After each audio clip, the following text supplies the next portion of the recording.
They were going to bulldoze it down until a local contractor called a buddy of his, and he said, hey, you move your restaurant down here, and we'll save this building. This is Cafe Pesto. Berkshire pork going into the Bolognese right now. It's a mainstay of our town. It's got a classic, historic look. And there's also an amazing restaurant. Plating the risotto.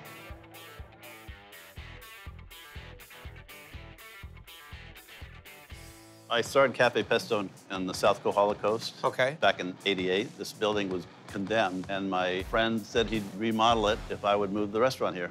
And what is Cafe Pesto? What are you known for? Comfort foods, but with a little bit of a twist, and we introduce local ingredients. What do you do? I raise the pigs that are actually in this Oh, you're Bolognese. doing that? We do them on pasture. We feed them macadamia nuts and papayas and bananas. It's a good pig. If I feel like eating spaghetti or Bolognese, this is where I come. Berkshire pork and beef Bolognese, table 6. Hilo's a really wet and rainy town, so it's nice to come into this cozy atmosphere and have a warm pasta.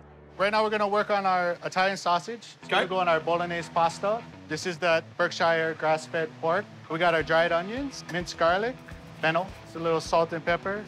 All right, into the wood-fired oven with the Chiavi wood. About 40 minutes in there. What are we going to work on while this is cooking? Our house marinara sauce. Blended oil, diced onions, celery, grated carrot, So a little mirepoix going in. minced garlic, fennel, paprika, oregano, pepper, salt, dash of sugar. Once that sweats, we got our white wine here. The deglaze, gotcha. We got our 6-in-1 tomato, some fresh blended tomato, You've already blanched these Yep. and peeled them. house veggie stock. So you're going to blend this Yep. strawberry smoothie. We're gonna let this simmer for a half an hour. Next, we're gonna make our basil pesto. I like the way this sounds. My prep girl grew this basil. Garlic, Parmesan and Romano cheese, salt and pepper, of course, olive oil. That's all she wrote? That's all she wrote, my friend. Good basil flavor. Our final step is to put this dish together. We got our ground beef, a little salt and pepper. We're gonna break it up. Our Italian sausage, a little touch of flour. Shallots and garlic. Red wine, some of our demi in there. We got our house marinara. That's gonna simmer for about 5 minutes. Okay. Yep. Toss some linguine pasta with our basil pesto. Lay this over the top.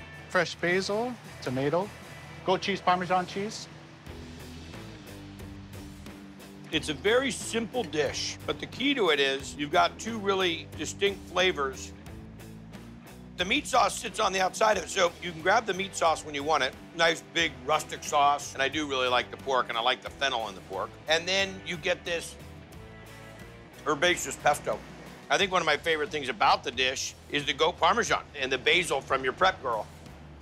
That's got to be a favorite. Nicely done. Pork and beef bolognese. The meat tasted very clean. Just the flavor. It's like, wow. It's the perfect dish.